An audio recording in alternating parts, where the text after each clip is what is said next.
Terbetik sebuah kabar bahwa guru AB di SMP unggulan di kota M mengalami kecelakaan. Pak AB adalah guru senior yang mengajar matematika sekaligus wali kelas 2A. Dikabarkan bahwa sepeda motor yang dikendarainya diserempet truk pasir di pinggir kota yang tidak jauh dari rumahnya. Kabar itu dengan cepat merebak di kalangan murid, dari mulut ke mulut tentu. Aneh. Kabar yang sesungguhnya bermuatan duka itu oleh para murid disampaikan seperti warta gembira. Esok paginya, saat mata pelajaran pertama hendak dimulai, kepala sekolah yang sangat berwibawa itu masuk ke kelas khusus anak-anak terpintar kelas 2A. Anak-anak di kelas tersebut duduk diam dengan wajah menunduk mengira-ngira kabar apa yang akan disampaikan sang kepala sekolah. Sangat jarang kepala sekolah ke kelas mereka. Kalau itu terjadi, pasti ada sesuatu yang sangat penting yang akan disampaikan. Kepala sekolah yang hemat bicara itu langsung ke pokok masalah. Pak AB mengalami kecelakaan di pinggir kota dekat rumahnya. Kondisinya cukup parah dan kini masih dirawat di rumah sakit.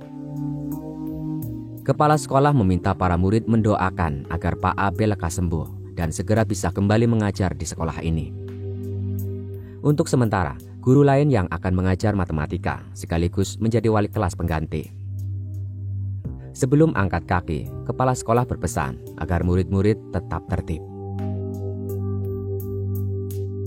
Tidak ada siswa yang buka mulut selama kepala sekolah berbicara. Yang berani beradu mata pun jarang. Namun begitu dia menghilang, luapan kegembiraan di kelas 2A kontan tak terbendung. Dimulai dari anak-anak yang paling badung. Adegan berlompatan ke udara sembari meluapkan teriakan yang tertahan. Berangkulan dan bersalaman menjadi lanjutannya, melibatkan seisi kelas, merayakan keterkaparan guru di rumah sakit. Itulah yang mereka lakukan. Keriung gaduhan mereka segera berujung setelah guru mata pelajaran pertama nongol.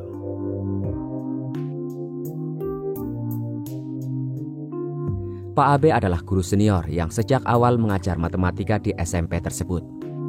Ia senantiasa bersafari, kepalanya nyaris botak, hanya menyisakan beberapa helai rambut di bagian belakang.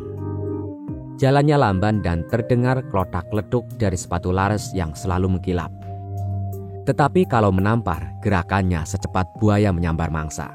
Kalau mencubit pipi dan paha pada anak laki-laki, selalu meninggalkan bekas biru memar. Saat mengajar, sedikit saja dia menjelaskan. Sambil berteori, ia akan berjalan ke segenap lorong bangku dengan kedua tangan di dalam saku celana. Tekanan suaranya berat, tetapi seakan terkatup mulutnya saat bicara. Biasanya murid yang berada di sebelahnya akan merasa kikuk, terutama kalau tidak pintar matematika. Kalau beradu mata dengannya, si murid bisa disuruh maju ke depan mengerjakan soal. Siswa lainnya bakal menunduk dan pura-pura menulis agar tidak disuruh ke depan. Nyentrik tapi sadis, begitu pendapat murid tentang guru yang satu ini. Merokoknya tak pernah berhenti, kopi susu selalu menyertainya di meja guru. Kalau menerima telepon melalui HP, bicaranya sangat keras, tertawa terbahak-bahak sambil melirik siapa di antara muridnya yang tidak mengerjakan tugas dengan serius. Setelah menutup pembicaraan, ada anak yang disuruh ke depan. Pasalnya, ketika dia berbicara di HP, ada seorang murid yang menyenggol lengan temannya sambil berbisik lalu senyum-senyum. Pak AB gemar menguji anak dengan spontan dan cara menyuruhnya juga sesuka hati. Soalnya didikte. Kalau tidak bisa mengerjakan soal, hukumannya bisa dicubit atau ditarik alisnya ke atas. Atau hukuman yang paling lunak, ya disetrap berdiri di depan kelas sampai pelajaran usai. Dalam menghukum murid, Pak AB juga pilih-pilih mangsa. Anak yang pintar matematika biasanya aman atau jika orang tuanya dikenal baik. Yang kerap menjadi mangsanya adalah anak dari pinggiran yang harus menempuh perjalanan jauh dan kadang-kadang tidak punya dana untuk membeli buku. Anak-anak pinggiran ini lemah pada pelajaran matematika, namun selalu menjadi bintang lapangan bila pelajaran olahraga. Pak AB tidak mau tahu itu. Bagi dia, yang penting siapa yang tidak bisa mengikuti pelajaran matematika akan kena hukuman. Bila pelajaran matematika yang penuh dengan ketegangan tersebut berlangsung, waktu terasa begitu lama, jarum jam terasa tidak berjalan, waktu terasa begitu lambat. Lantaran tertekan secara psikis, anak-anak tak bisa menangkap dengan baik pelajarannya. Mereka yang pintar matematika pun sebenarnya merasa tak nyaman juga. Buktinya, mereka ikut bersorak kegirangan saat mendengar kabar bahwa Pak Abe mengalami kecelakaan.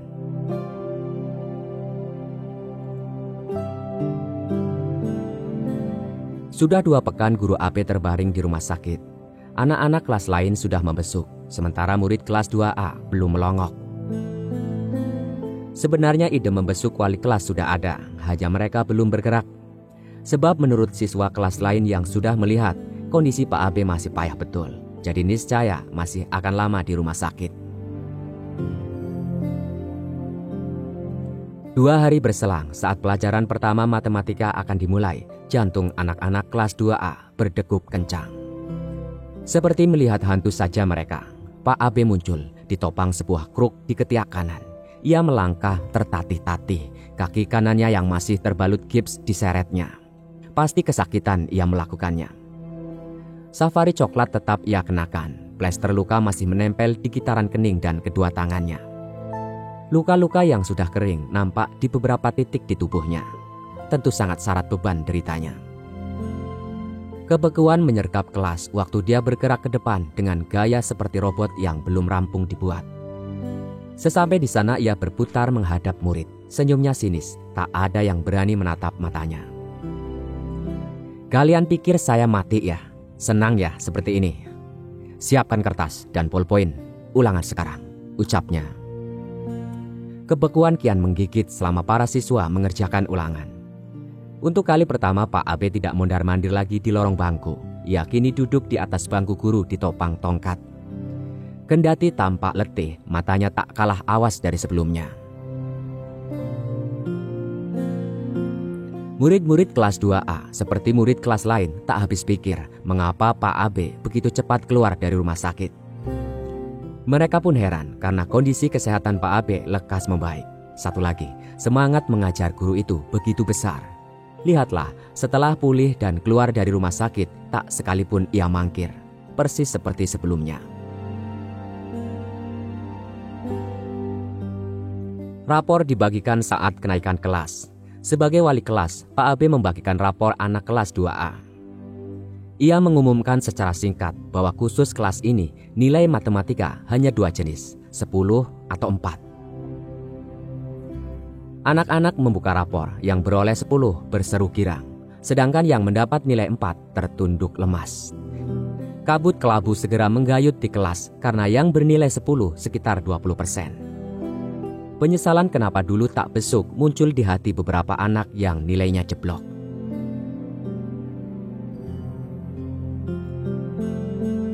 Sekitar 6 bulan kemudian, terbetik kabar Pak Abe tabrakan lagi di luar kota. Kali ini anak-anak kurang antusias menanggapinya. Paling sebentar saja nanti sudah pulang dari rumah sakit, begitu pikir mereka. Maka tidak ada adegan berjingkrak sembari bersorak seperti dulu. Ternyata esoknya datang berita susulan. Pak Abe meninggal di rumah sakit. Kabut keriangan seketika menyergap murid-murid SMP. Namun kali ini mereka tak sampai berpeluk-pelukan.